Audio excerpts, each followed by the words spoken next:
নমস্কার বন্ধুরা, আমি চন্দ্রানীর হেসেলে আপনাদের স্বাগত। আজকে যে রেসিপিটা আমি আপনাদের সাথে শেয়ার করব সেটা হলো একটি ভিন্ন স্বাদের রেসিপি। সেটি খেলে এই যে যা গরম পড়েছে সেই গরমে আমাদের খুব ভালো লাগবে। আশা করি আপনারা এটা বাড়িতে করে থাকেন। তো যাই হোক, আজকে আমি শেয়ার করছি, সেটা হলো আম পোড়ার শরবত।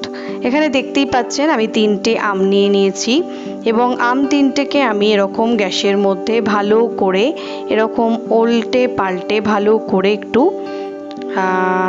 পুড়িয়ে নেব।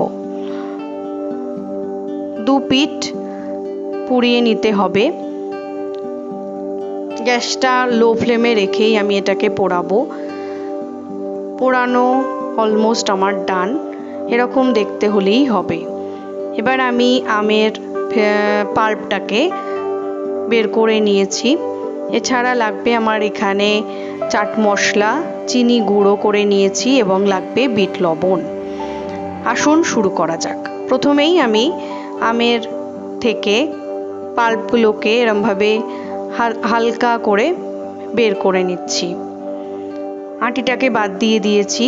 এবার যে খোসাটা আছে সেটা থেকে আমি চামচ দিয়ে এরকমভাবে পাল্পটা বের করে নেব।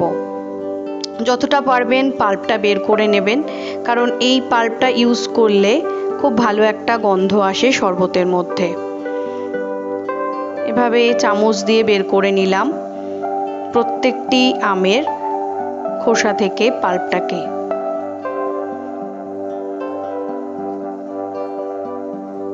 এবার আমি আরেকটু যে আমের যে পোড়ানোর সময় যে কালো কালো অংশগুলো আমের গায়ে হয়েছে সেই অংশগুলোই শরবতের মধ্যে একটু অ্যাড করে দিচ্ছি। এতে খেতে খুব সুস্বাদু হয় এবং খুব সুন্দর একটা গন্ধও আসে। তাই জন্য আমি এগুলো অল্প পরিমাণে একটু শরবতটার মধ্যে দেব। এবার আমি এখানে 1 লিটার মতো জল, ঠান্ডা জল অবশ্যই ইউজ করেছি। ঠান্ডা জলটা ইউজ করার পরে আমি আর বাকি যে উপকরণগুলো আছে সেগুলো আবার মেশাবো এক এক করে। এবার আমি প্রথমেই দেব চাট মশলা। এখানে আমি 1 চামচ মতো চাট মশলা ইউজ করেছি। এবার দিচ্ছি বিট লবণ। বিট লবণও আমি এখানে 1 চামচ মতোই বিট লবণ ইউজ করলাম। এবার দেব চিনি গুঁড়ো করে। চিনি গুঁড়ো করে দিলে চিনিটা খুব তাড়াতাড়ি শরবতের সাথে মিশে যায়, তাই জন্য আমি ইউজ করেছি।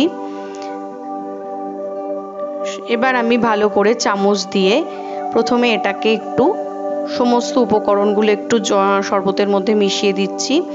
এবার একটা ডাল ঘুটুনির সাহায্যে যে আমের যে ছোট ছোট টুকরোগুলো হয়ে রয়েছে সেগুলো একটু স্ম্যাশ করে দেব জলের ভেতরে। তারপর আবার ভালো করে জলের সাথে পুরোটাকে মিশিয়ে দেব। আমার হয়ে গেছে। এবার আমি এখানে একটা পাত্র নিয়েছি, সেখানে একটু নুনটাকে ভালো করে স্প্রেড করে নিলাম। প্রথমে নুনটাকে এরকম ভালো করে একটু হাতের সাহায্যে স্প্রেড করে নেব। এবার এখানে আমি লঙ্কা গুঁড়ো ইউজ করেছি। লঙ্কা গুঁড়োটাকে নুনের সাথে এরকমভাবে মিশিয়ে দিতে হবে। হাতের সাহায্যে মিশিয়ে দিলাম। এবার যে দুটো গ্লাস আমি ইউজ করব সে দুটো গ্লাস একটু ভিজিয়ে নিয়ে এই জিনিসটাকে মধ্যে গ্লাসটার ওপরে এই জিনিসটা লাগিয়ে দিয়েছি। নুন এবং লঙ্কা গুঁড়োর যে মিশ্রণটা, 2 গ্লাস আমার রেডি হয়ে গেছে শরবতটাকে দেওয়ার জন্য। এবার আমি শরবতটাকে সার্ভ করব। তো তার আগে আমি 4-5-6 টুকরো বরফ এখানে গ্লাসের মধ্যে অ্যাড করলাম। এবার আস্তে আস্তে আমি শরবতটা এখানে ঢেলে দিচ্ছি।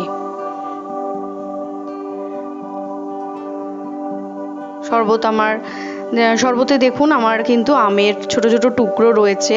এরম রাখবেন, তাহলে খেতে বেশ সুস্বাদু হয়।